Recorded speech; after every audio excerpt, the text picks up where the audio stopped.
sistem yang vertikal, equilibrium, awalnya K dan C seperti ini panjangnya. Nah, akibat ada pembebanan M, massa,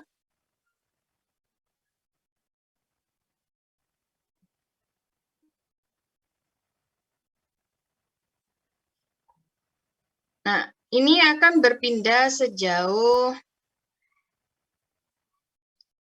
X, ya, dan juga kecepatannya nanti X dot. Nah, berarti di sini ada W. Pada kondisi equilibrium, berarti kita punya sigma F sama dengan 0, sehingga kita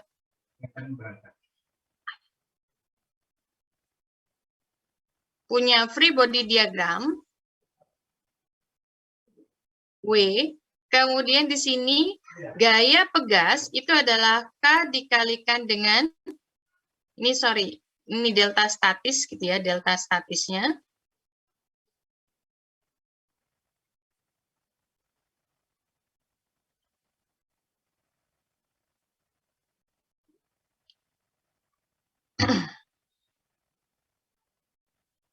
Nah, karena di sini kalau pada statis, ya pada statis itu dempernya kan tidak memiliki kecepatan. Ya, pada kondisi equilibrium statis itu kan tidak ada kecepatan, maka di sini 0. Sehingga kita dapatkan W-nya sama dengan K dikali delta statis. Nah, kalau seumpama saya tarik lagi di sini sejauh X, ya, sehingga memiliki kecepatan dan percepatan, maka kan kita nanti akan punya free body diagramnya di sini.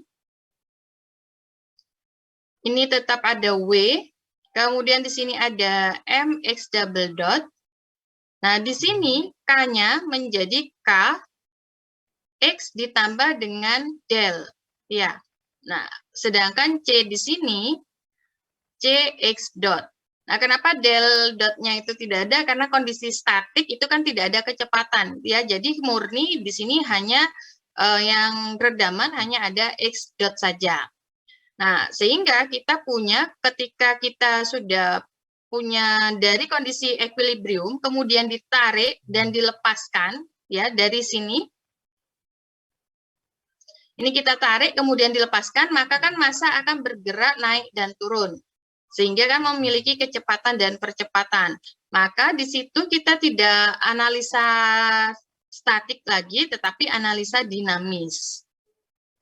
Nah, kalau analisa dinamis, yang di sini statis, berarti kita punya sigma F sama dengan MX double dot. Kalau kita lihat di sini ada W, kemudian dikurangi K, X plus del, dan dikurangi CX dot sama dengan MX double dot. Ya. Sehingga kita punya persamaannya dijabarkan KX dikurangi K delta dikurangi CX dot akan sama dengan MX double dot. Nah, di mana W sama K delta ini itu kan sama nilainya ya. Nih. Sehingga di sini bisa kita coret, menyisakan ruas kiri minus KX dan minus CX dot, sedangkan ruas kanan MX double dot. Sehingga kita pindah ruaskan semua menjadi MX double dot plus CX dot plus KX. Nah, sama dengan 0. Nah, di sini adalah persamaan gerak untuk free vibration yang teredam. Nah, kalau kita lihat, ya teman-teman kalau sumama sudah paham mengenai pada gerakan dinamik itu sudah tidak ada pengaruh dari W lagi pada yang vertikal.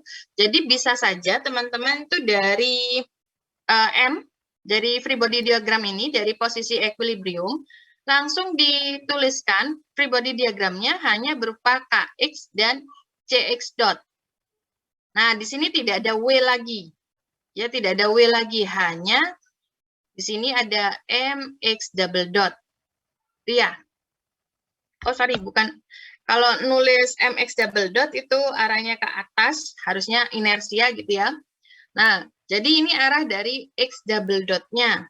Nah, sehingga kalau kalau teman-teman ya membuat free body diagram dari equilibrium, maka ini hanya ada kx dan cx dot.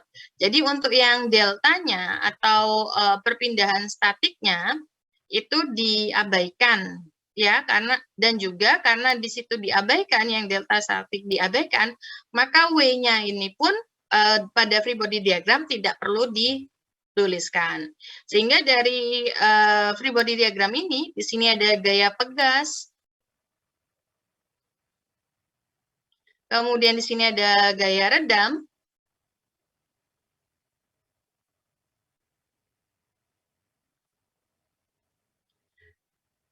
maka persamaannya menjadi di sini ya, sigma F sama dengan mx double dot, kemudian ada gaya yang ke arah atas,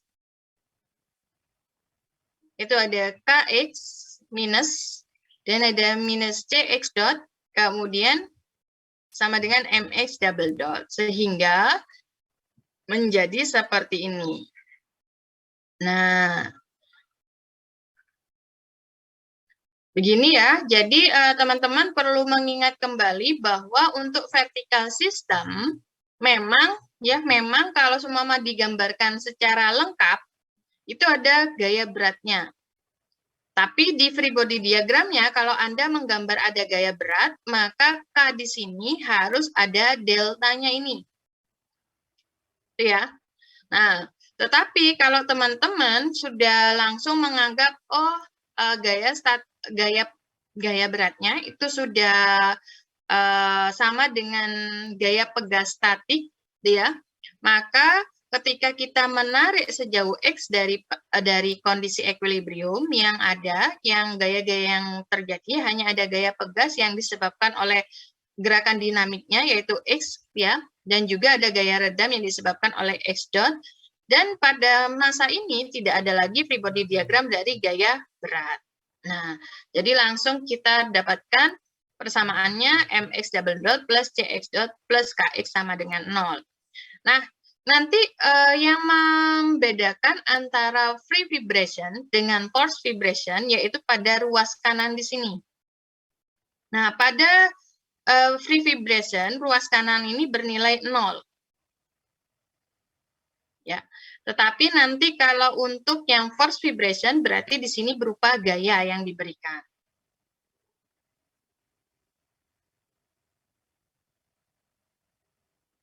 Sampai sini ada pertanyaan untuk persamaan gerak?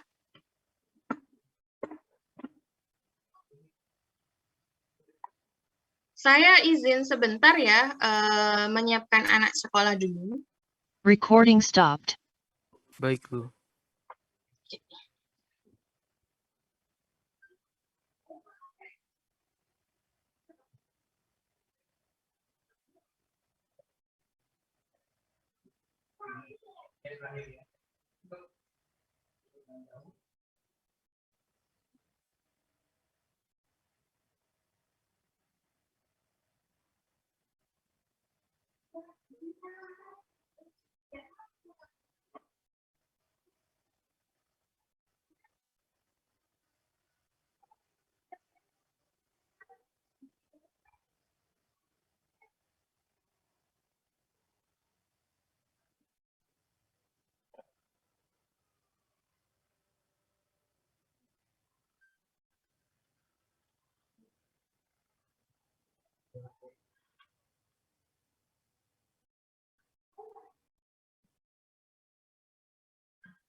Baik, kita lanjutkan ya. Recording in progress. Oke, jadi itu adalah persamaan gerak umum dari free vibration dam system untuk yang viscous damping. Jadi C di sini merupakan C dari viscous, ya. Nah, kemudian jangan lupa bahwa M, C, dan K ini harus dilihat apakah sistem itu ada beberapa M, C, dan K, ataukah hanya ada satu. Kalau memang sistemnya hanya ada satu seperti ini, maka M, C, dan K-nya langsung dimasukkan massa K dan C yang sudah ada. Tetapi kalau ada beberapa, maka yang digunakan adalah M ekivalen, C ekivalen, dan K ekivalen. Jadi untuk yang contoh soal dengan kemarin ya ada massa, kemudian ada pule, dan ada silinder, dan ada link yang terhubung, gitu ya, yang terhubung. Itu kan ada massa ekivalennya, gitu ya, ada massa ekivalen. Jadi kita menggunakan massa ekivalen yang itu. Jadi tidak hanya menggunakan satu massa dari satu benda saja. Nah, jadi jika ada sistem terdiri dari beberapa massa, maka kita harus menggunakan massa ekivalen. Nanti kita akan contohkan, ya. Nah, lalu bagaimana penyelesaiannya? Penyelesaiannya di sini, karena di sini merupakan turunan kedua, gitu ya. Di sini adalah turunan pertama dan ini adalah X, maka kita harus mengasumsikan penyelesaiannya terlebih dahulu. Kita asumsikan penyelesaiannya itu dengan menganggap XT-nya itu adalah C dikali E pangkat ST. Tuh, ini sama seperti yang undamp, ya. Kemudian langkah selanjutnya di sini diturunkan menjadi SCEST, kemudian diturunkan 2 kali menjadi S kuadrat CEST, ya. Sedangkan kita memiliki persamaan MX double dot plus CX dot plus KX sama dengan 0. Maka kita masukkan yang sudah kita dapatkan di situ ke dalam persamaan, sehingga kita punya di sini ada M S kuadrat CEST, kemudian ada CS, ini C kecil ya, kemudian ini C besar, sebuah konstanta, dan kita punya K,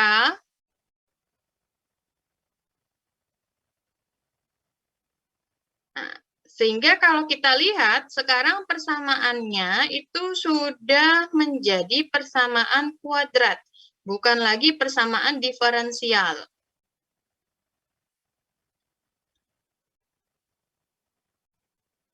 Nah, untuk nilai eksponensial, mau sebesar apapun T-nya, itu kan tidak akan sama dengan 0. Ya. Sedangkan untuk nilai konstanta juga tidak akan sama dengan 0.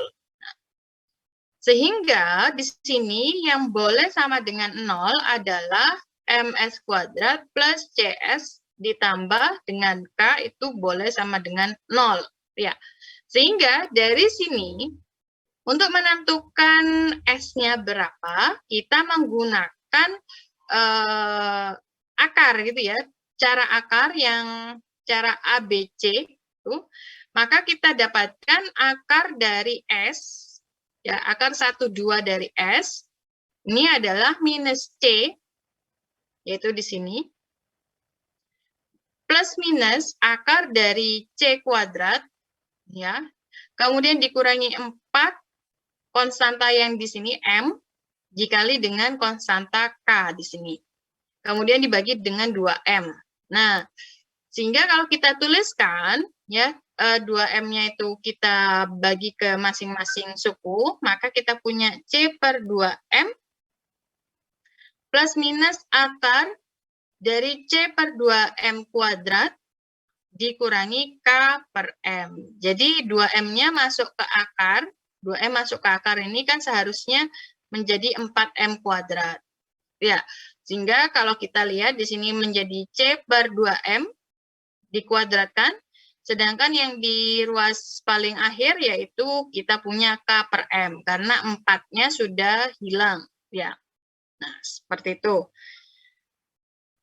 Berarti ini kita punya 2 akar. Kalau punya 2 akar, ya punya 2 akar, dan akarnya itu real, maka penyelesaiannya adalah X1 dan X2.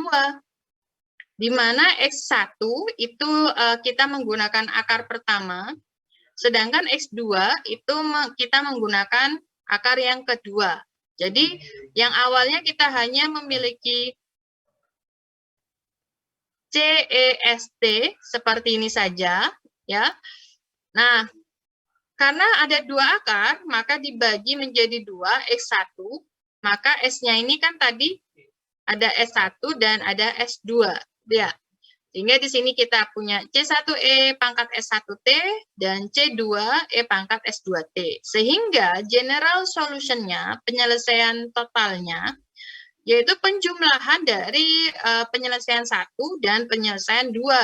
Berarti kita punya C1E S1T ditambah C2E pangkat S2T. Berarti di sini adalah penyelesaian total. Ya. Penyelesaian total merupakan penjumlahan dari X1 dan X2. Gimana S1 di sini? Di sini menggunakan yang positif, sedangkan S2 menggunakan akar yang di sininya negatif. Nah, sehingga kalau kita lihat di sini, untuk nilai C1 dan nilai C2 itu hanya bisa didapatkan dari initial condition.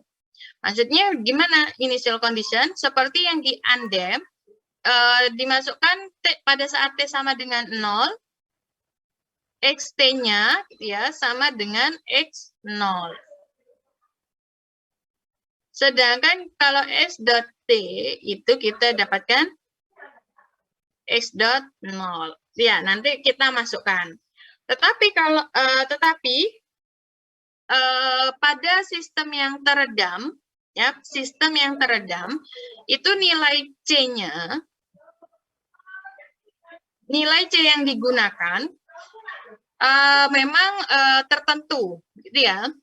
Tetapi sebenarnya sistem tersebut memiliki yang namanya critical damping constant. Ya. Jadi sebuah sistem itu memiliki critical damping constant atau yang disebut dengan CC. Nah, sehingga kalau kita lihat tadi di sini kan penyelesaiannya saya tuliskan dulu di sini ya.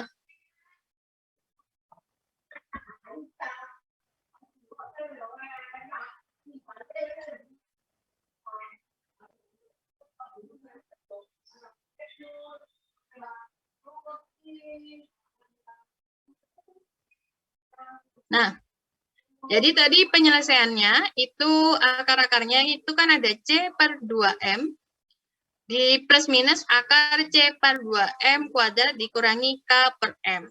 Nah, kalau untuk critical damping constant, nilai yang di dalam akar ini akan bernilai sama dengan 0. Ya. Jadi untuk mencari critical damping constantnya, kita akan mengenolkan yang di akar ini. Berarti kan kita punya C-nya di sini kita ganti menjadi critical damping constant dibagi 2M. Nah, ini kuadrat dikurangi dikurangi K per M, sehingga kan di sini kita sebenarnya akan mendapatkan CC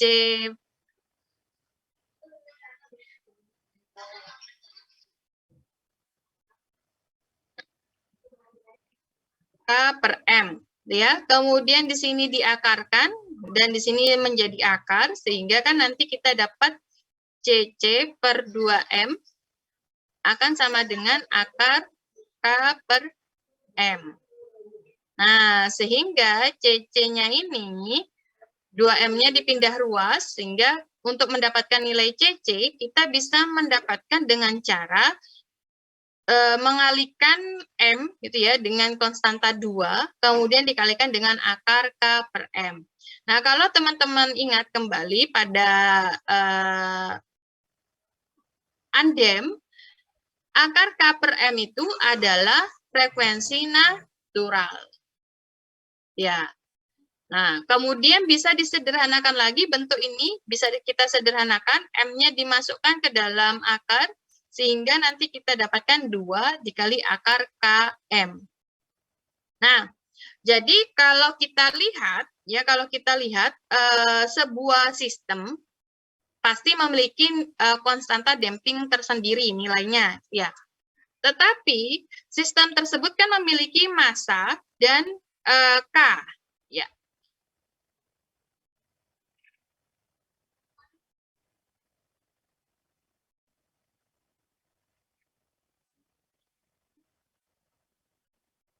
Nah, ini tadi sistemnya ada M, K, dan C. Kemudian critical damping sendiri itu bukan berarti nilai C yang di sini, bukan ya. Tetapi critical damping constant itu ada karena di sini akibat adanya nilai M dan K tertentu. Jadi untuk mencarinya adalah dengan cara 3 cara seperti ini gitu ya, 2M akar K per M atau 2 akar KM atau 2M dikali omega N. Berarti dari M dan K itu kan menghasilkan nilai kritis dari dampingnya. Ya, menghasilkan nilai kritis dari dampingnya. Nah, untuk nilai C sendiri, ya nilai C sendiri itu bisa jadi nanti nilainya sama dengan CC, atau bisa jadi lebih kecil dari CC, atau bisa lebih besar dari CC. Nah, sehingga dari sini kita itu akan muncul yang namanya damping rasio. Di mana damping rasio atau disimbolkan sebagai zeta, ya ini adalah zeta. Ini adalah nilai damping yang digunakan pada sistem dibagi dengan nilai kritikal dari critical damping constant, ya, dari sistem. Nah, jadi kita punya C per CC. Nah, seperti yang tadi saya katakan, C itu bisa sama dengan kurang dan lebih. Berarti kalau C bisa sama dengan kurang dan lebih, maka ya nilai rasionya itu bisa bernilai zeta ini ya, zeta itu bisa bernilai kurang dari 1, sama dengan 1, dan lebih dari 1. Atau kita sebut sebagai yang kurang dari 1 kita sebut sebagai underdamped system, sedangkan yang sama dengan 1 itu critically damped system, dan yang lebih besar dari 1 adalah overdamped system. Jadi kalau zeta-nya kurang dari 1, artinya C-nya ini kurang dari critical damping constant. Ya. Kalau sama dengan 1, maka nilai C dari sistem itu sama dengan kritikalnya. Dan jika lebih dari 1, nilai C-nya itu lebih besar daripada CC. Nah, kemudian kalau kita lihat di sini, penyelesaian XT dari free vibration dam system itu kan di sini sama sekali tidak menyebutkan zeta sama sekali, ya. Nah, sehingga nanti kita akan mengubah bentuk yang seperti ini, itu kita ubah ke dalam bentuk zeta. Bagaimana cara mengubahnya? Jadi di sini ada hubungan damping konstan dan damping rasio. Kalau kita tadi kita punya C per 2M, ya, C per 2M. Kemudian supaya di sini C per 2M nilainya tidak berubah, maka kan kita harus mengalihkan dan membagi dengan sebuah angka yang sama. Nah, jadi di sini kita coba mengalihkan dan membagi dengan nilai critical damping konstan. Ya. Nah, maka yang CC ini, C per CC, itu menjadi zeta. Sedangkan CC per 2M ini menjadi omega N. Karena apa? Karena tadi yang kita dapatkan sebelumnya CC itu sama dengan 2M omega N. Sehingga kalau kita punya CC per 2M itu sama dengan omega N. Nah, jangan sampai bahwa bukan berarti C per 2M itu sama dengan omega N. Nah, ini tidak sama dengan ya. Yang sama dengan omega N itu adalah nilai critical damping konstannya. Nah, jika dibagi dengan 2M itu akan sama dengan omega N. Nah, sedangkan untuk C per 2M itu nilainya tidak sama dengan omega N, kecuali nilai C-nya itu sama dengan CC, gitu ya. Nah, sehingga kalau kita lihat di sini C per 2M itu sama dengan zeta omega N. Sehingga yang awalnya kita punya S12 itu sama dengan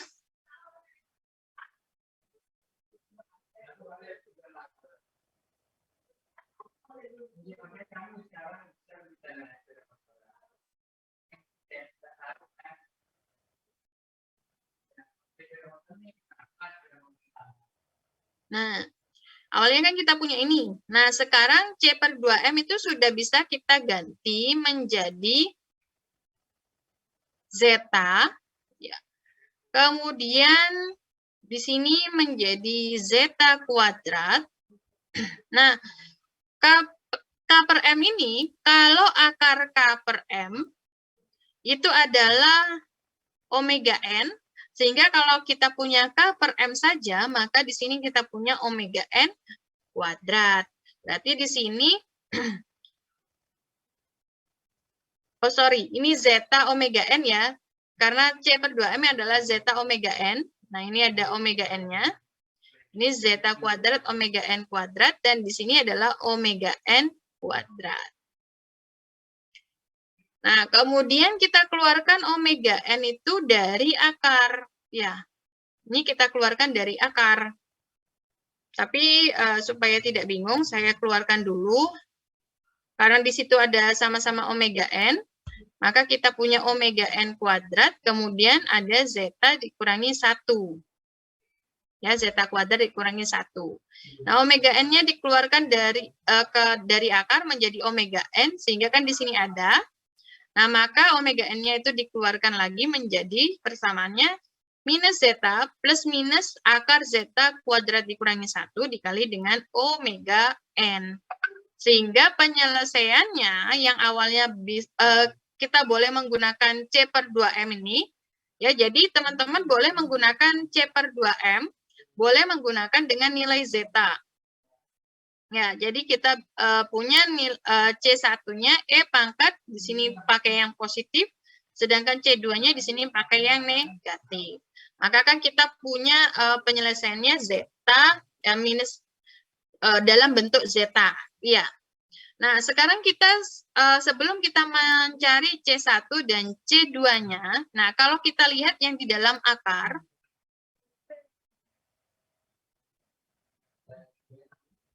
ya, di dalam akar kan nilainya zeta kuadrat dikurangi 1.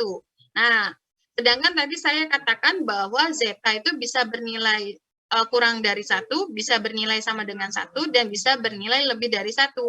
Jadi ketika saya punya zeta kuadrat dikurangi 1, jika saya masukkan zeta-nya itu kurang dari 1, maka kan nilai dari akar zeta kuadrat dikurangi 1 akan bernilai negatif. Iya, jadi kalau seumpama 0,9, berarti kan nilainya kurang dari, dikuadratkan tetap kurang dari 1, yaitu 0,81, gitu ya. Berarti kan 0,81 dikurangi 1, itu negatif. Nah, kalau kita memasukkan zeta-nya sama dengan 1, maka di sini zeta kuadratnya akan sama dengan 0. Ya. Jika saya memasukkan lebih dari 1, maka nilai dari yang di akar itu akan sama dengan bernilai positif. Ya, bernilai positif. Nah, sehingga di sini kita tidak bisa menyelesaikan penyelesaian XT ini, C1 sama untuk mencari 1 sama C2, kita tidak bisa menyelesaikan hanya dengan satu persamaan saja. Artinya apa? Artinya di sini kita memiliki 3 persamaan nantinya. Nah, jadi ada 3 sistem, ya. Jadi dam system itu ternyata tidak sama seperti yang underdam, di mana underdam itu untuk seluruh sistem yang tanpa peredam itu penyelesaiannya sama semua. Tetapi untuk yang dam system ini, ya, untuk yang dam system ternyata nantinya terbagi menjadi 3 penyelesaian, yaitu underdam, critically, sama overdam. Lalu bagaimana kita menyelesaikannya? Yang pertama kali Anda perlu lakukan adalah mencari nilai zeta terlebih dahulu. Ya. Jadi kalau teman-teman di sini sudah mendapatkan nilai zeta, baru nanti kita bisa menyelesaikannya secara underdam, ataukah critically, ataukah overdam. Jadi yang perlu dicari terlebih dahulu pada dam system ini adalah nilai zeta. Itu ya. Oke. Kita selesaikan terlebih dahulu jika sistem itu pada underdam system. Ya.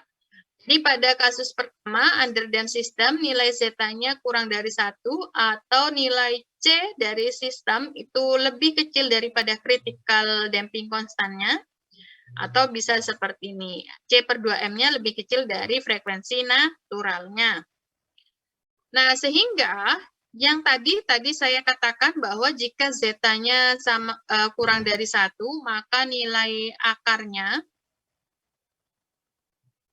itu bernilai negatif, ya. Sehingga kalau kita inginnya menjadi positif, jadi kan kalau negatif itu akar dari negatif sekian-sekian, ya. Nah, berarti kan bisa kita ubah menjadi akar negatif 1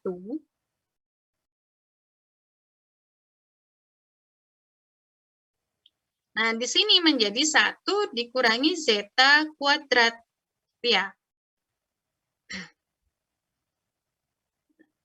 Atau akar dari 1 dikali dengan akar 1 dikurangi zeta kuadrat.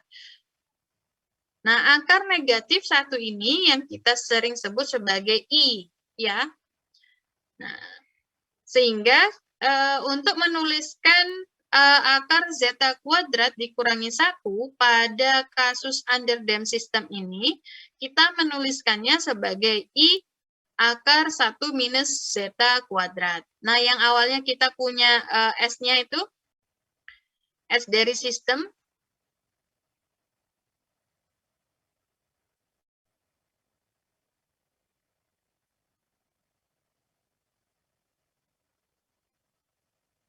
nah, S12 sistem kan seperti ini, maka kita jadikan S1-nya dan S2-nya seperti ini.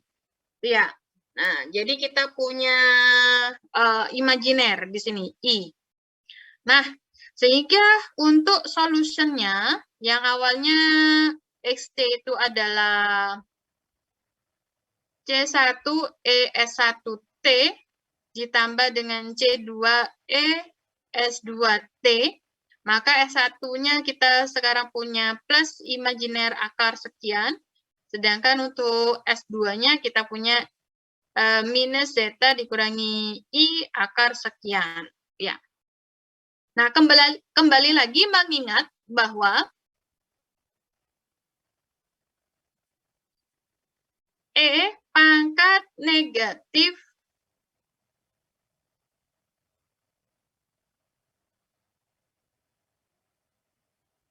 ya. E pangkat bisa positif, bisa negatif gitu ya.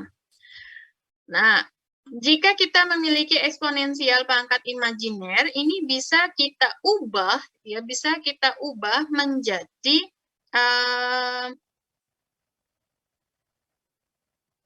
nilai cos, gitu ya, cos alfanya ditambah atau bisa dikurangi tergantung tanda positif dan negatif di atas pangkat itu.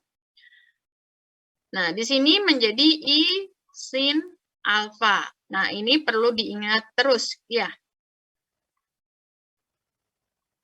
Nah, kenapa kita harus mengingat ini? Jadi, kalau kita ubah di sini ya, C1 pangkat E ini, di sini ada penambahan. Jadi, kalau kita punya E pangkat A plus B, itu sebenarnya kan E pangkat A dikali dengan E pangkat B. Nah, kalau seumpama E pangkat A negatif B, itu kita punya E pangkat A dikali dengan E negatif B. Ya.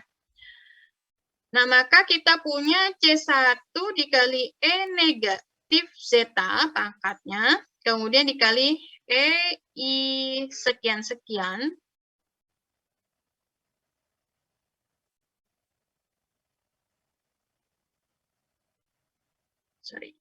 E zeta omega NT, ini kan omega NT-nya dikalikan, ya. Kemudian di sini ada C2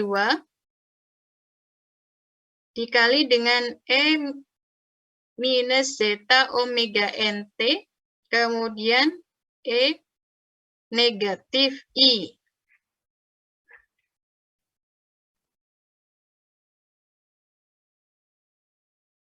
Nah, kalau kita lihat di sini ada E pangkat zeta negatif zeta omega NT, di sini juga, berarti kita keluarkan menjadi di luar di sini E pangkat minus zeta omega NT-nya. Nah, sehingga yang di dalam kurung sekarang ada menyisakan C1 E pangkat I sekian dan C2 pangkat E pangkat minus I. Nah, sekarang yang E pangkat minus I-nya itu kita ganti menjadi nilai cos dan sin. Bagaimana? Jadi kita punya di sini E negatif zeta omega NT, kemudian kita punya C1 dikali dengan cos.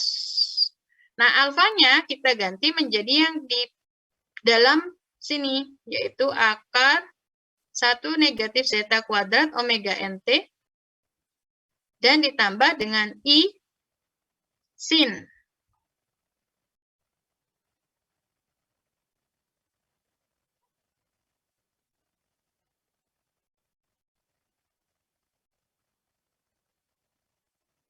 Nah, kemudian yang C2 juga seperti itu.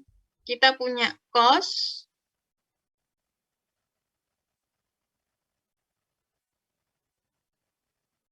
Dan di sini bedanya dengan yang pertama, di sini positif, berarti di sini kita gunakan negatif. Ya.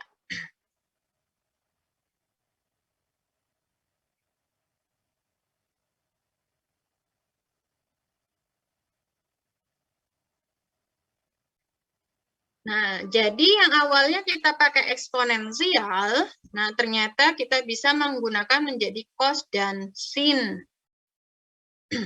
Nah, kemudian kalau kita lihat di sini C1 dikali dengan cos, di sini juga ada C2 dikalikan dengan cos. Maka yang nilai yang sama-sama ada cos, kita gabungkan ya. Jadi kita memiliki C1 ditambah C2 nantinya. Nah, di sini nilainya cos.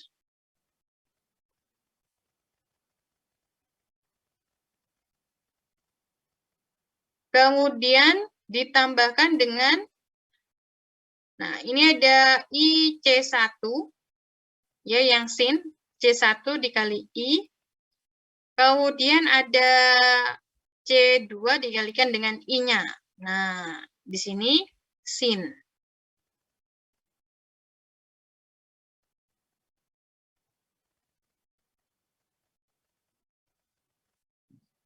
Nah, kalau kita lihat di sini penjumlahan dari konstanta 1 dan 2, dan di sini juga pengurangan gitu ya, konstanta 1 dan 2.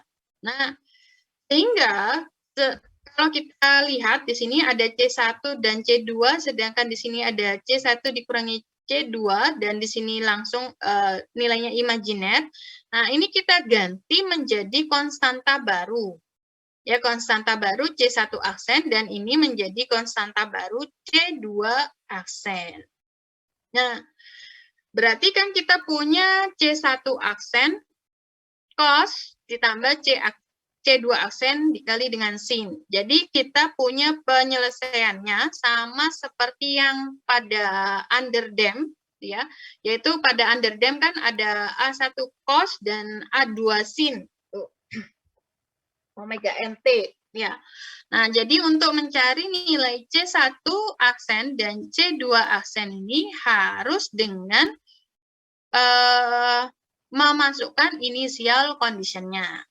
Nah, bentuk ini, bentuk eksponensial dikalikan C1 cos plus C aksen 2 sin, itu bisa kita sederhanakan menjadi fungsi sin saja, ya, atau menjadi fungsi cos saja. Di mana untuk kita jika menggunakan sin, jadi kita punya amplitudo baru di sini, yaitu X0 dan X kalau pakai cos, berarti nilai dari X0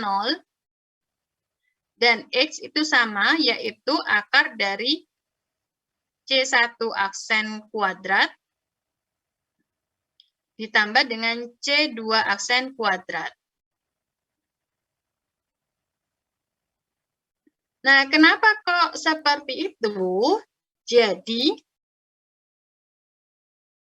ini sebenarnya sudah ya disampaikan di underdam. Jadi, ketika kita memiliki, misalkan di sini vektor X gitu ya.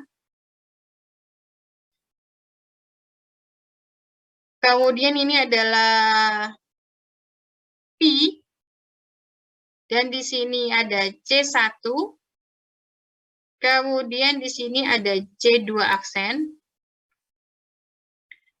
Nah, maka kan kita punya C1 aksen itu akan sama dengan X dikali dengan cos P. Ya. Sedangkan C2 aksennya itu kita punya sama dengan X dikali sin P. Nah, sehingga kalau kita punya persamaan C1 aksen cos, ini saya ganti menjadi alfa, gitu ya. Misalkan, jadi kita punya cos alfa ditambah dengan C2 aksen sin alfa, di mana C1 aksennya itu kita ganti menjadi X cos, ya.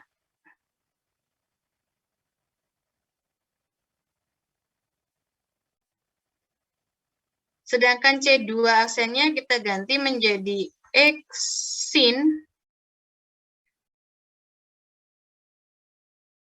X sin P sama dengan sin. Berarti kan kita punya persamaannya menjadi X dikali dengan cos P cos alfa ditambah dengan sin P sin alfa. Nah, kalau cos sin ya, cos sin akan menjadi X dikali cos A minus B, itu ya.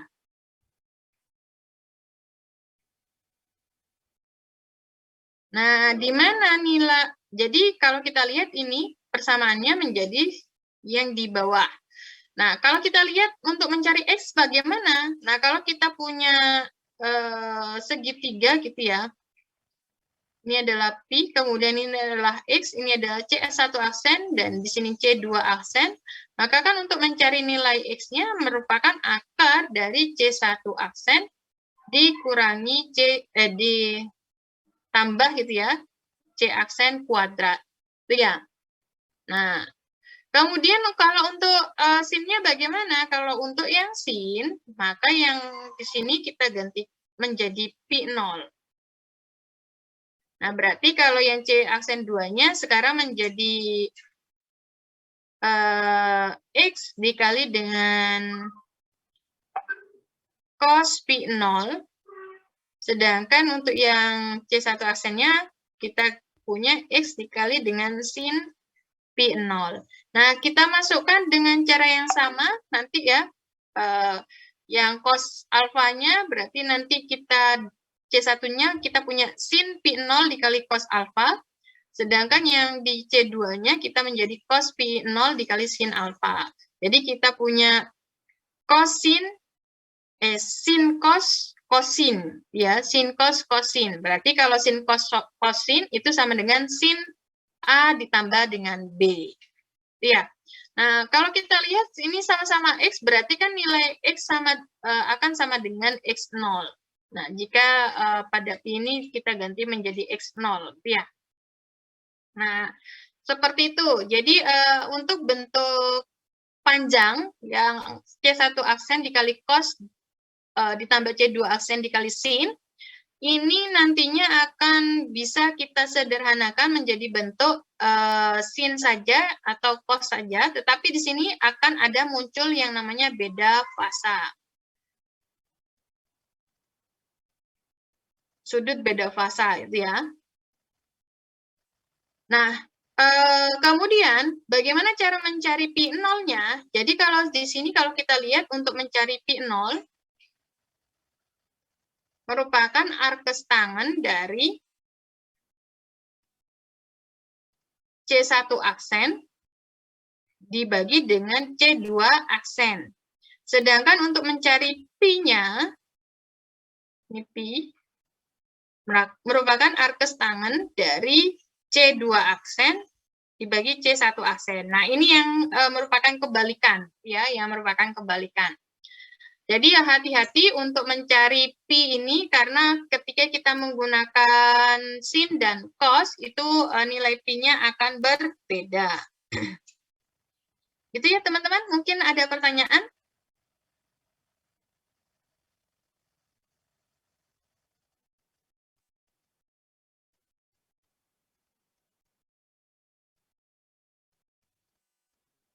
Tidak ada? Oke, jadi bagaimana untuk mencari nilai C1 aksen dan C2 aksennya itu? Nah, C1 aksen dan C2 aksen itu kita masukkan nilai T pada saat T sama dengan 0. Di sini dimisalkan displacement awalnya adalah X0 dan kecepatan awalnya adalah X dot 0. Nah, maka kan kita tadi memiliki persamaan XT-nya sama dengan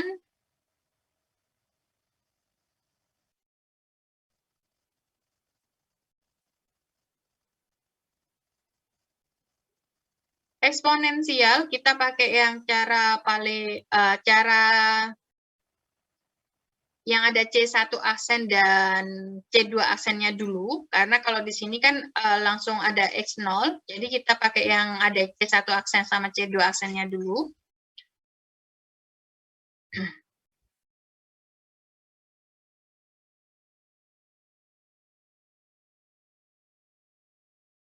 Cos sekian T, gitu ya, ditambah dengan C2 aksen sin sekian T, gitu ya.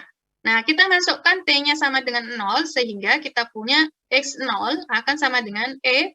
E pangkat 0 berarti 1, ya.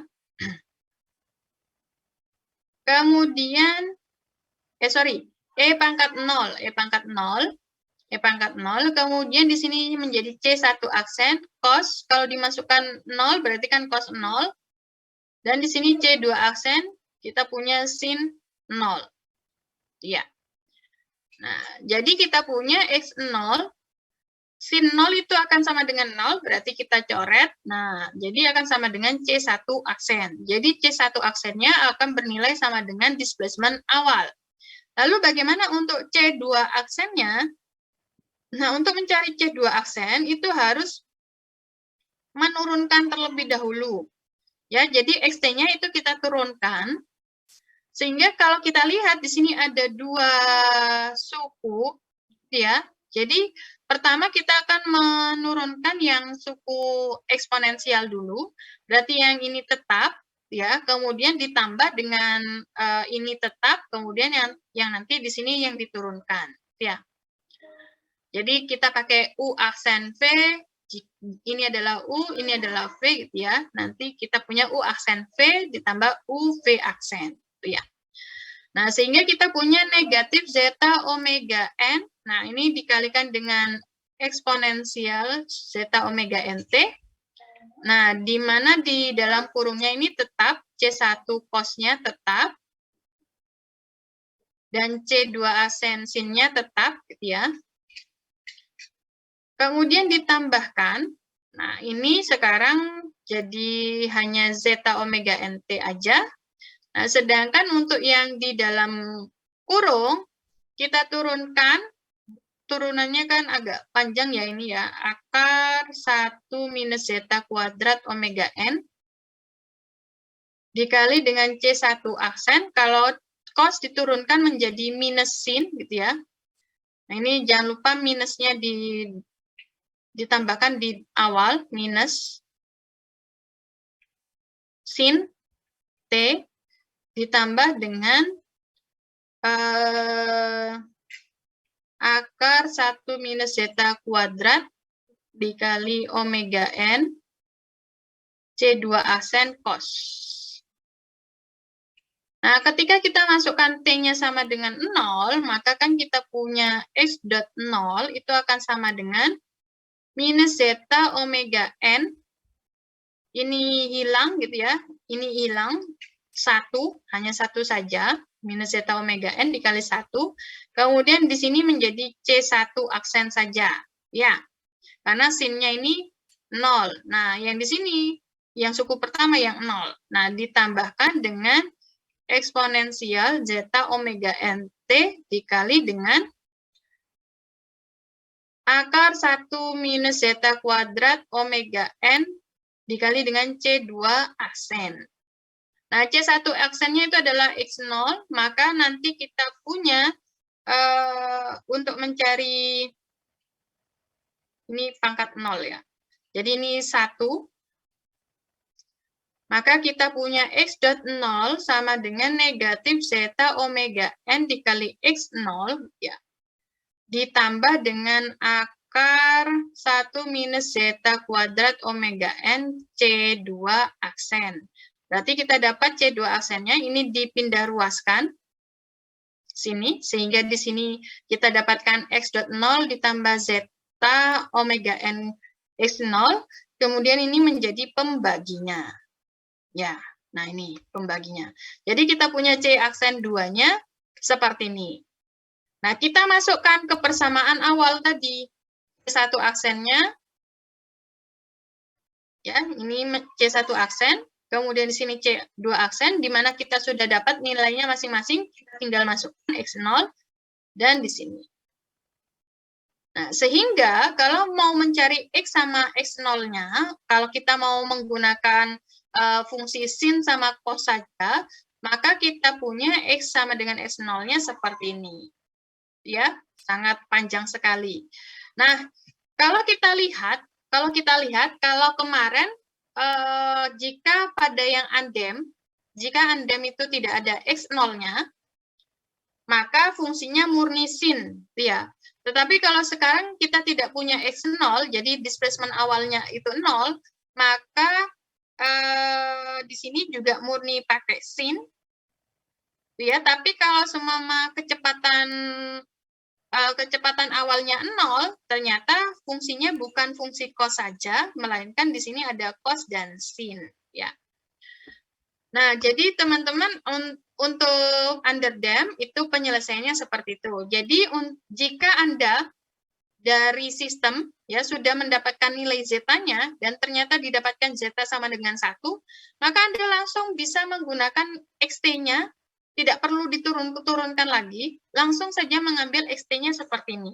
Nah, Anda tinggal mencari variabel-variabel yang dibutuhkan, yaitu seperti zeta-nya berapa. Kalau zeta sudah didapatkan, berarti zeta sudah tahu. Omega n-nya ini hanya dari akar K per M saja. Kemudian X0-nya ini diketahui di soal, ya. Kemudian zeta, omega n itu kan sudah diketahui. Maka Anda tuh sudah mengetahui penyelesaian umumnya, ya, penyelesaian umum dari underdamp. Jadi yang penting Anda harus mengetahui nilai zeta-nya terlebih dahulu. Kemudian Anda tinggal menuliskan di lembar jawaban xt-nya itu seperti ini, kemudian tinggal dimasukkan angka-angkanya. Gitu ya. Nah, itu mungkin sampai sini ada pertanyaan?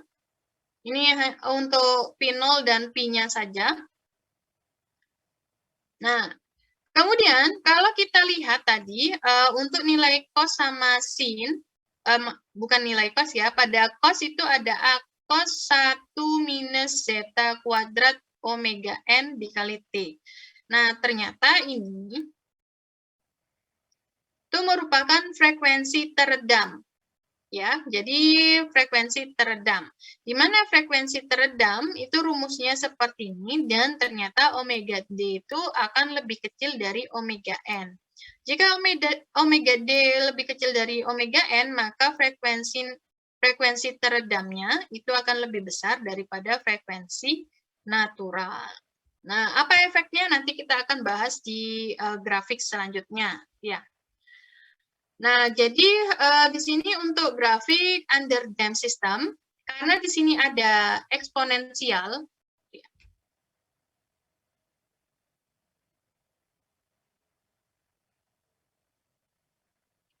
nah, berarti kalau semakin besar T, ya semakin besar T di sini, maka kan nilainya akan semakin kecil. Nah, kalau semakin kecil, berarti kan akan semakin rendah. Ya, jadi untuk X pangkat eksponensial itu merupakan dari puncak ke puncak, jika kita hubungkan, ya garis ini, garis putus-putus itu merupakan fungsi dari eksponensial. Sorry. Nah, merupakan fungsi dari eksponensial ini. Tuh. Sehingga pada underdamp system, amplitudenya akan berkurang dengan bertambahnya waktu, akan semakin berkurang, ya, dan nantinya akan mendekati 0, ya, akan mendekati 0.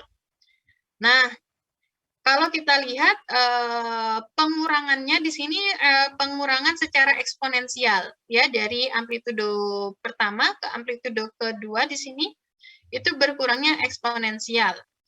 Nah, kemudian untuk periode itu terjadinya satu siklus gitu ya. Jadi misalkan di sini ada T1, kemudian di sini T2, maka periodenya sebesar 2pi per omega D. Nah, kalau kita mau melihat beda fasanya itu bagaimana, jadi kan kalau kita lihat di sini, X0, ini adalah dimulai dari X0, displacement awal gitu ya. Kemudian bisa jadi pada displacement awal ini bisa sama dengan 0, bisa tidak sama dengan 0. Nah, jika di sini X0-nya tidak sama dengan 0, dan kecepatannya tidak sama dengan 0, maka kan kita memiliki grafiknya seperti ini. Ya. Nah, kalau seumpama kita dekati grafik itu, kita buat grafik itu sumbu aksisnya, kita mulai dari sini, istilahnya, maka kan di sini kalau kita lihat dari aksis yang merah, ya aksis merah ke selanjutnya itu merupakan fungsi dari cos, ya. Sehingga di sini kita harus mengurangi dengan pi 0. Jadi yang akar 1 minus zeta kuadrat omega nt itu dikurangi dengan pi 0. Jadi beda fasanya. Karena apa? Karena sebenarnya sistem itu dimulainya dari titik 0 ini, ya. Tetapi kalau kita mau menggunakan sin, maka seolah-olah kita menambahkan grafik ke arah kiri, ya, ke arah kiri sini, hijau. Jadi kalau kita mulai dari sumbu aksis hijau, ini kan merupakan fungsi sin. Ya, sehingga sin di sini nantinya akar 1 minus zeta kuadrat omega nt ditambah dengan pi. Tuh ya. Nah, jadi untuk cos dan sin yang ada beda fasanya itu seolah-olah itu kita membuat sumbu aksisnya itu ke arah diubah gitu ya. Tetapi tanpa mengubah nilai sebenarnya, Gitu. Mungkin sampai sini ada pertanyaan untuk Underdam?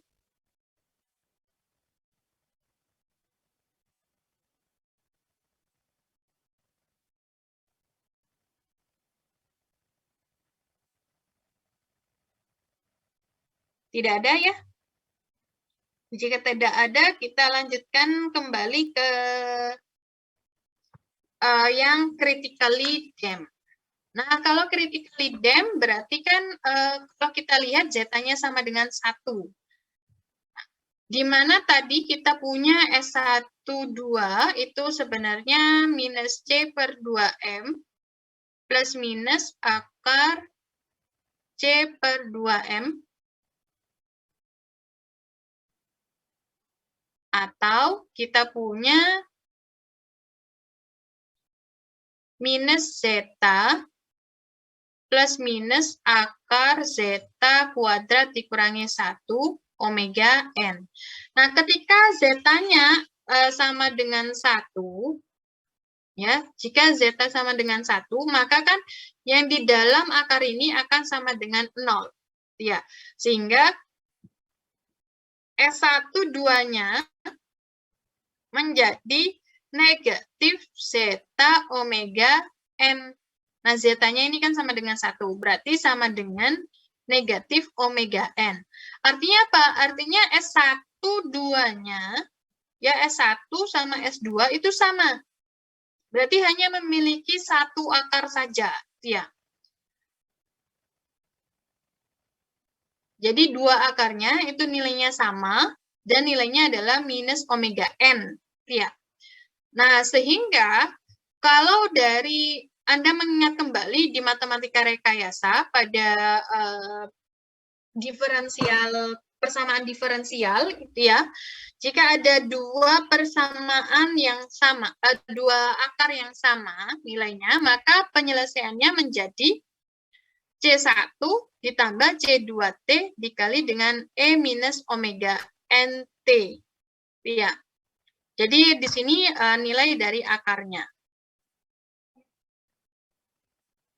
Ini adalah nilai dari akar S. Ya. Jadi dua akarnya nilainya sama, ya, bukan berarti ada satu akar, tetapi nilai dua akar itu ada sama nilainya. Nah, berarti kita punya C1 plus C2T plus dikali dengan E pangkat minus omega NT. Nah, hingga ketika kita memasukkan initial condition-nya, di mana pada saat T0 itu displacement-nya adalah X0, sedangkan kecepatannya adalah S.0, maka kan tadi kita punya XT-nya sama dengan C1 plus C2T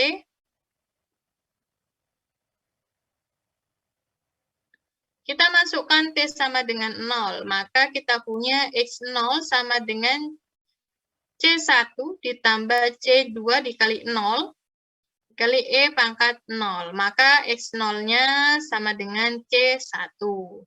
Kemudian di sini kita turunkan, di mana awalnya kita turunkan yang eksponensialnya, maka kita punya seperti ini. Sedangkan yang di dalam kurung itu tetap. Sedangkan untuk turunan kedua, ini yang omega NT-nya itu tetap, sedangkan yang di dalam kurung yang berubah. Nah, C1-nya diturunkan menjadi 0, sedangkan yang C2T-nya kita punya C2. Nah, ketika kita masukkan T sama dengan 0, maka kita punya X.0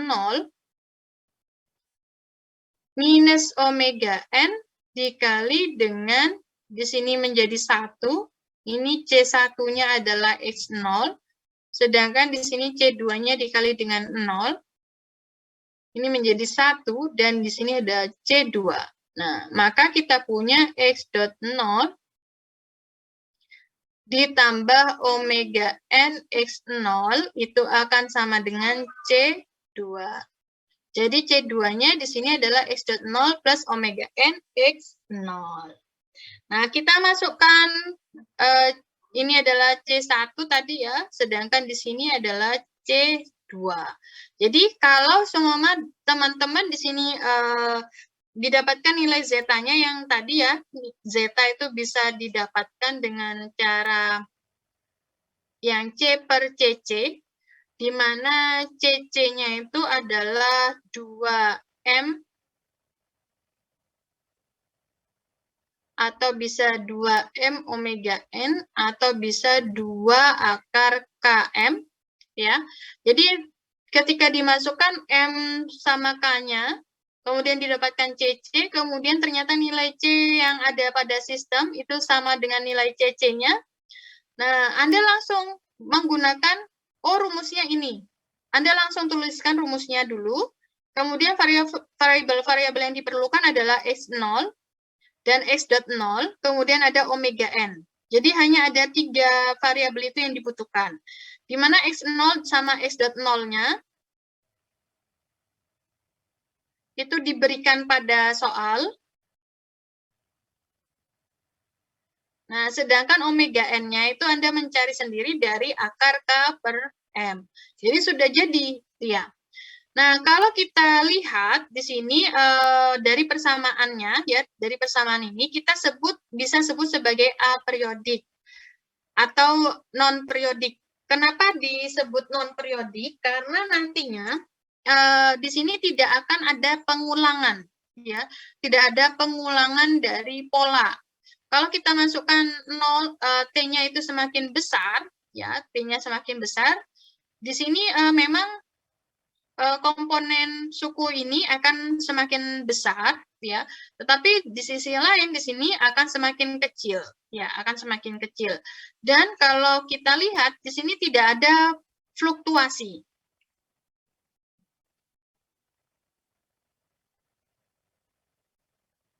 Ya, dari persamaan ini kita tidak melihat adanya fluktuasi. Kenapa kok bisa dikatakan tidak ada fluktuasi? Karena kalau kita lihat Di sini untuk yang pangkat eksponensial itu kan langsung menurun, dia langsung menurun. Sedangkan fluktuasi ini dari fungsi cos dan sin. Sehingga kalau di sini tidak ada cos sama sinnya, kita melihat tidak ada fluktuasi sama sekali. Ya. Nah, sehingga kalau kita masukkan T-nya itu tak hingga, ya, ketika kita masukkan T-nya itu semakin tak hingga, berarti kan ini sebenarnya 1/E⁻ omega NT. Nah, jika T-nya itu semakin tinggi, berarti kan yang di bawah ini semakin tinggi, sehingga nilainya mendekati 0. Sehingga gerakannya akan terdiminis gitu ya, akan hilang itu ya, akan hilang ke 0, ke nilai 0. Tetapi kalau kita T-nya itu sangat besar sekali, ini kan 1/sekian itu tidak akan memotong sumbu 0, hanya mendekati sumbu 0 saja. Ya. Nah, nanti kita lihat dari gambar grafiknya. Kemudian untuk kasus ketiga yaitu overdam. Nah, pada overdam ini nilai zeta-nya lebih dari 1, sehingga ketika kita lihat di sini, nilai dari akar zeta kuadrat itu bernilai positif, ya, selalu bernilai positif. Kemudian kalau kita lihat, karena di sini nilai zeta, kemudian ditambah atau dikurangi, maka nilainya nanti akan bernilai negatif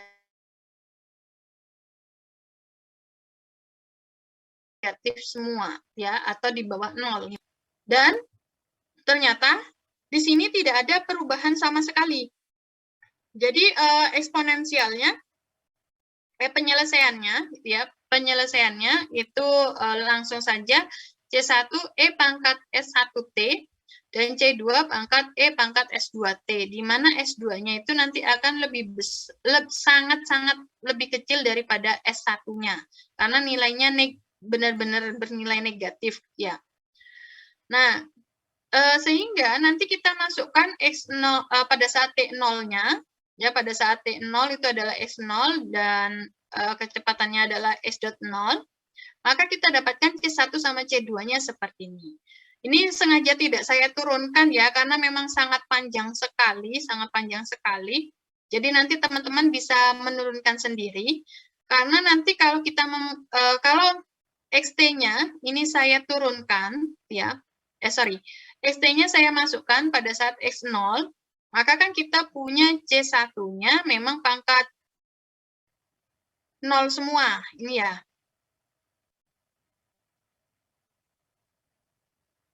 Nah, kalau kita lihat, berarti nanti X0-nya di sini merupakan C1 ditambah C2. Nah, kalau kita turunkan, ini sangat panjang sekali, sehingga saya tidak turunkan, gitu ya. Jadi ini diturunkan terlebih dahulu, kemudian ini juga diturunkan, sehingga kan nanti kita akan memiliki nilai zeta kuadrat plus ini dikali dengan C1, kemudian zeta kuadrat minus ini dikali dengan C2. Nah, sama-sama pada X0 sama X.0-nya, nanti kita sama-sama muncul C1 sama C2. Sehingga nanti kita gunakan eliminasi atau substitusi, begitu ya. Sehingga kita dapatkan nilai C1 dan C2. Nah, jadi teman-teman nanti kalau semua sudah dapat nilainya overdam system, maka kita dapatkan nilai C1 dan C2-nya seperti ini. Gitu ya. Nah, untuk penyelesaian 3 kasus itu, apakah ada yang ditanyakan? Sebelum saya membandingkan grafiknya. Masih bisa dipahami ya? Oke, jadi saya lanjutkan. Jadi kalau tadi pada pertemuan sebelumnya itu kan ada underdam, di mana underdam itu tidak ada zeta-nya sama sekali. Jadi karena tidak ada redaman, maka amplitudonya itu tidak akan berkurang. Ya, jadi selalu tetap amplitudo dari andem. Nah, ini selalu tetap. Sehingga kalau dari satu siklus ke siklus lain, ini ada periode naturalnya. di mana periode naturalnya dari puncak ke puncak gitu ya, yaitu 2pi per omega n. Nah, kemudian kita punya yang namanya underdamp. Nilainya kurang dari 1. Jadi dari 0, underdamp itu nilainya 0 sampai ke 1. Jadi tidak akan sama dengan 1 dan tidak akan sama dengan 0. Jadi antara 0 sampai 1.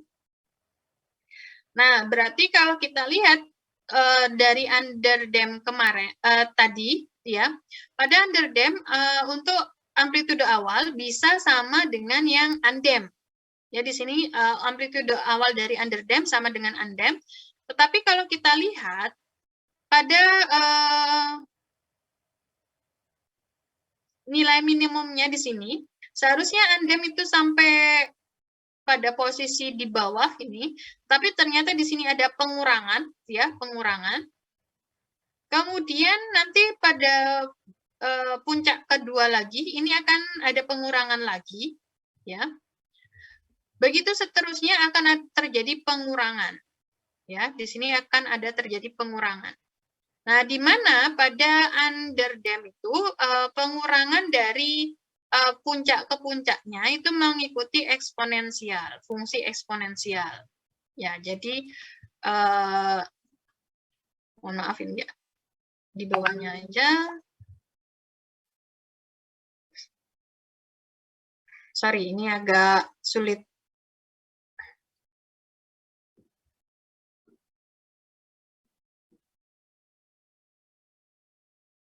Ya, jadi ini mengikuti fungsi eksponensial, ya, pengurangan dari puncak ke puncaknya.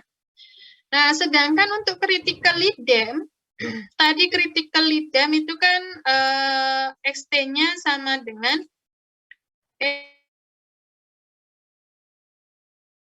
X0 plus, ini C2-nya ya, tadi saya agak lupa C2-nya berapa. Nah, ini eksponensial minus zeta omega nt. Zeta-nya 1, jadi minus omega nt, gitu ya. Nah, kalau kita lihat di sini tidak ada fluktuasi sama sekali, dan ketika T-nya semakin membesar, itu kan langsung mendekati 0, ya, langsung mendekati 0. Jadi di sini untuk yang critically damp langsung tanpa ada fluktuasi apapun, di sini langsung mendekati 0, langsung terdiminis ke 0, ya. Tapi kalau kita lihat di sini tidak akan memotong 0, ya, tidak akan memotong 0 sama sekali, tetapi mendekati 0 pastinya. Nah, jadi kalau yang critically damp ini langsung tereduksi, ya, displacement-nya langsung tereduksi. Nah, sedangkan berbeda dengan yang overdamp tadi, kalau dari critically sama overdamp, gambarnya itu hampir sama, betul ya. Trennya itu hampir sama, tetapi untuk overdamp ini masih agak landai. Jadi penurunannya itu masih agak landai daripada yang critically damp. Kalau critically damp langsung ekstrem menuju ke 0 atau langsung hilang gitu ya. Tapi kalau critically damp ini agak landai, tetapi tanpa ada fluktuasi apapun. Jadi tidak berfluktuasi. Jadi seperti ketika Anda menaiki kendaraan, kalau melewati polisi tidur, ya. Jadi misalkan di sini ada roda, kemudian di sini ada suspensinya, gitu ya. Kemudian ini Anda merasakan tempat duduknya, gitu ya. Jadi kalau melewati polisi tidur, nah ini posisi tempat duduk akan terdefleksi, gitu ya. Akan terjadi perpindahan sebesar X, misalkan, ya, sebesar X. Nah, kemudian setelah itu, ini yang seharusnya berfluktuasi naik dan turun. Nah, ternyata ketika di situ nilai redamannya itu overdamp, ya, overdamp, ini tidak langsung, maksudnya tidak ada naik turun, gerakan naik turunnya, hanya saja dari posisi atas, ya, langsung ke posisi equilibriumnya. Tetapi kalau yang overdamp itu sedikit lebih lama, agak lebih lama, T-nya itu agak lebih lama. Tetapi kalau yang untuk critically damp, jadi seakan-akan Anda langsung ke atas, kemudian langsung ke arah bawah, ke arah equilibrium-nya. Jadi langsung ke posisi equilibrium tanpa ada fluktuasi apapun. Nah, jadi kalau seperti itu pasti akan mempengaruhi kenyamanan dari penumpang. Jadi kenapa untuk suspensi biasanya dipilih nilai redamannya itu di antara 0 sampai 1 atau dalam kondisi underdamp. Ya, tetapi apakah semakin besar ke 1 atau lebih mendekati ke 0 itu apakah lebih baik atau tidak, itu tergantung dari sistem Anda. Nah, itu harus perlu dilakukan penelitian. Ya. Nah, kemudian sekarang saya akan membandingkan antara yang periode natural dan periode di sini adalah periode teredam. Nah, tadi kan saya katakan bahwa frekuensi teredam itu lebih kecil daripada frekuensi natural. Ya. Nah, karena periode itu adalah 2pi per omega, sehingga ketika kita punya omega D-nya lebih kecil dari omega N, maka kita akan punya periodenya lebih besar daripada periode natural. Nah, ini bisa dilihat dari mana? Nah, kalau kita lihat jarak dari puncak yang underdamp ke puncak kedua di sini ya, ini akan lebih lebar. Ya, kalau untuk yang frekuensi periode natural, ini jarak puncak ke puncaknya itu lebih dekat, ya, lebih dekat. Tapi kalau untuk yang periode teredam, ini agak lebih lebar. Ya, jadi kenapa di sini yang seharusnya kalau seumpama pada undamp itu pada posisi amplitude-nya itu di sini, amplitudo minimumnya itu di sini, tetapi di sini untuk yang underdamp itu agak berpindah ke arah kanan dan selalu semakin berpindah ke arah kanan seperti ini ya. Nah, kalau kita lihat di sini jaraknya kan agak jauh, ya. Nah, jadi itu yang membedakan antara undamp sama underdamp. Jadi ada frekuensi teredam dan ada frekuensi natural, ya. Dan frekuensi teredam itu hanya ada pada underdamp. Sedangkan pada overdamp dan critically damp itu kita tidak punya yang namanya frekuensi teredam.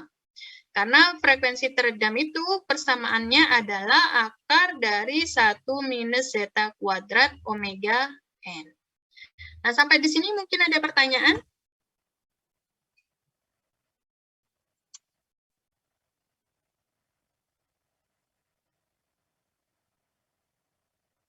Tidak ada ya, kita lanjutkan kembali.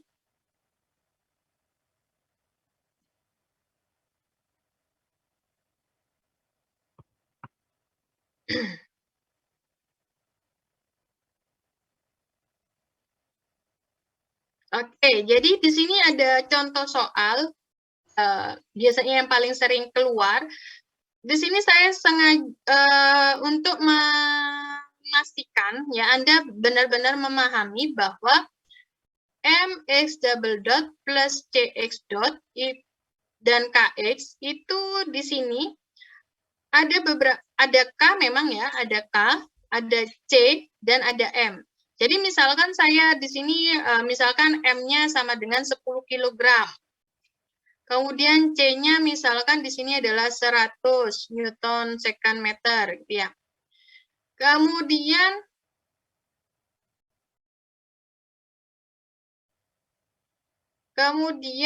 di sini ada K-nya misalkan 1000, gitu ya. Nah, kalau kita lihat, Anda jangan langsung memasukkan, oh berarti persamaan geraknya adalah 10x double dot plus 100x dot ditambah dengan 1000x sama dengan 0. Nah, ini benar-benar salah, ya. Jadi untuk persamaan gerak umumnya memang seperti ini. Nah, tetapi kalau kita lihat di sini ada yang namanya rotasional. Nah, kalau rotasional, ya, kalau kita menggunakan theta, maka persamaannya ini bukan x dot lagi, tetapi kita pakai theta double dot. Kemudian kita punya theta dot, ya. Kemudian kita punya theta. Nah, yang ini adalah J, kemudian ini adalah C torsional, dan ini adalah K torsional. Nah, akan pasti berbeda penyelesaiannya dengan yang X, dengan menggunakan MX double dot plus CX dot plus KX. Nah, lalu kalau semuanya seperti ini, berarti penyelesaiannya bagaimana? Penyelesaiannya yaitu theta T. Nah, untuk penyelesaian theta T itu sebenarnya sama persis dengan yang sebelumnya, di mana X0 itu diganti menjadi theta 0, sedangkan untuk X dot 0 itu diganti menjadi theta dot 0. Nah, untuk nilai omega n-nya sendiri, omega n-nya kalau ditranslasi itu adalah akar K per M. Nah, sedangkan di sini kita menggunakan KT per J. Ya, KT per J. Nah, untuk nilai zeta-nya bagaimana? Zeta-nya ya tetap. Zeta-nya itu C per CC, di mana CC-nya kalau di situ adalah 2M akar K per M, gitu ya. Nah, di sini M-nya diganti menjadi J ini. K-nya menjadi KT per J. Nah, cuma diubah seperti itu saja, gitu ya, kalau seumpama diminta theta. Nah, di sini soalnya diminta terhadap theta semua, ya. Jadi pertama kali yang perlu Anda lakukan pasti harus membuat free body diagram. Ini kelas saya kemarin sudah ya. Nah, jadi supaya lebih mantap gitu ya, lebih mantap, kita ulangi lagi. Nah, di mana ketika kita punya pegas di sebelah kiri, berarti kan kalau batangnya ke arah bawah, nah pegas ini akan tertarik, maka akan gaya yang terjadi itu akan tertarik, gitu ya, akan tertarik berarti akan berlawanan. Nah, ini besarnya adalah 3K dikali dengan X1. Saya katakan di sini adalah X1. Nah, sedangkan di sini juga karena L per 4 berarti X2. Dan di sini karena ini X2. Ya. Nah, sedangkan untuk yang di sebelah kanan, di sini ada C dan batangnya ke arah atas, maka C-nya ini tertekan. Kalau tertekan berarti akan membuat gaya yang berlawanan, itu sebesar C dikali dengan X dot 1. Nah, kemudian yang pegas paling kanan tertekan juga, berarti di sini berlawanan. Nah, di sini adalah K dikali X2. Nah, kalau kita punya yang seperti ini, maka kita menggunakan sigma M sama dengan JO dikali theta double dot. Ini ya, ini theta, theta dot, dan theta double dotnya seperti ini. Maka yang counterclockwise itu positif. Nah, ini saya menggunakan metode hukum Newton saja karena yang umum digunakan, ya. Maka kita punya di sini 3K dikali X1 negatif karena memutar ke arah clockwise. Nah, ini baru berupa gaya, ya, baru berupa gaya. Nah, ini perlu dikalikan dengan jarak. Kemudian di sini ada CX1 juga, dan di sini akan berputar clockwise juga, berarti di sini negatif. Nah, CX.1 itu juga merupakan gaya, berarti harus dikalikan dengan lengannya, kalau mau menjadi momen. Nah, begitu juga untuk yang K2 itu negatif, nah, ini masih gaya, nah ini harus dikalikan dengan jaraknya. kenapa 3L per 4? Di sini kan L per 4 ditambah dengan L per 2 itu sama dengan 3L per 4. Ya. Nah, ini akan sama dengan J0 theta double dot. Nah, kalau di sini ada theta, di sini ada X2 sama X1, maka kita harus mengubahnya ke theta semua, ya, ke theta semua. Maka X1 ya, Dek.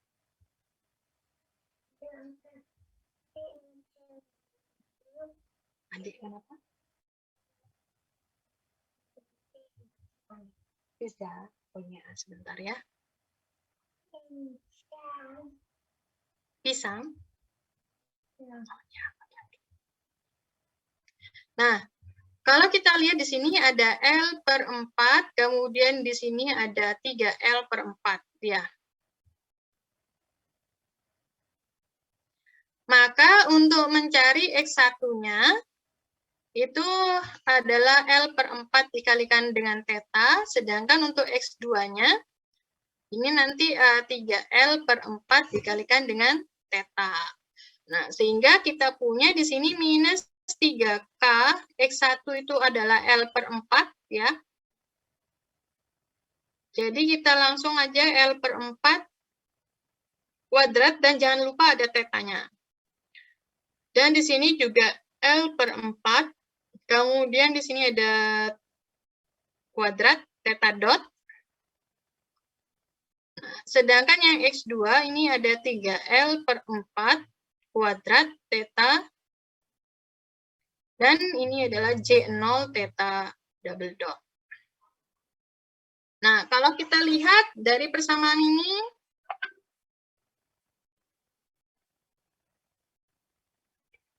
J0 theta dot kuadrat ditambah dengan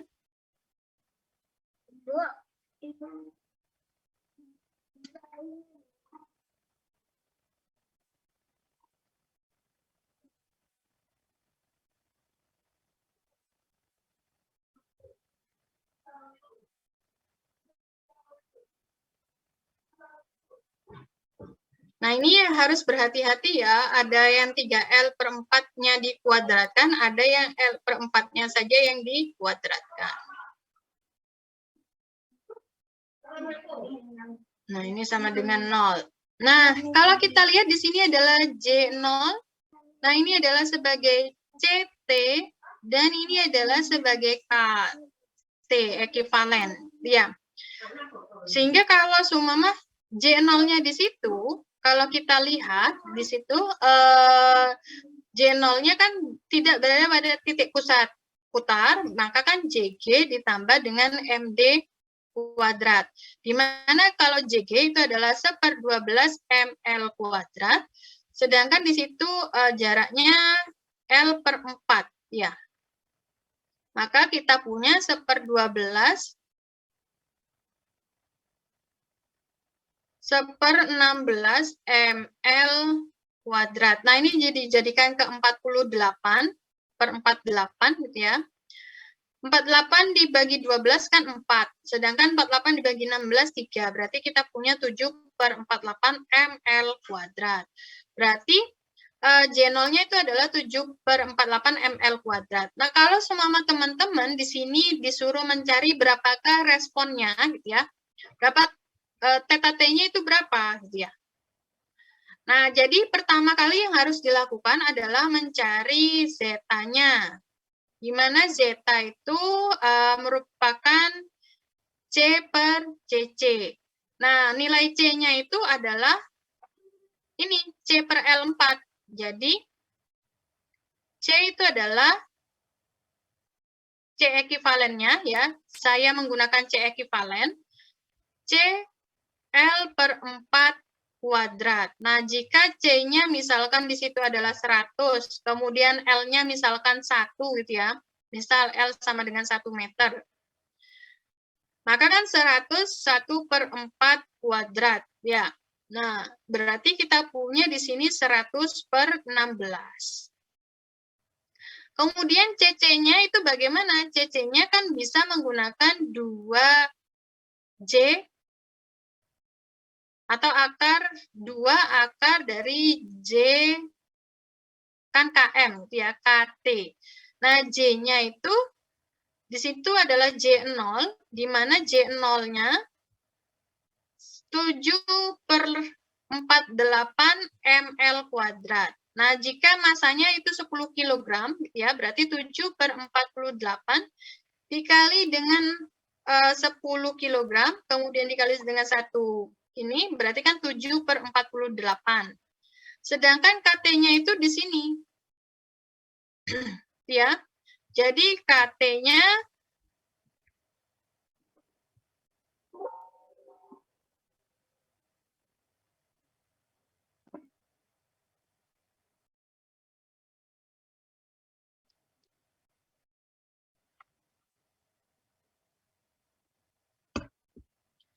KT-nya tadi ada 3K L/4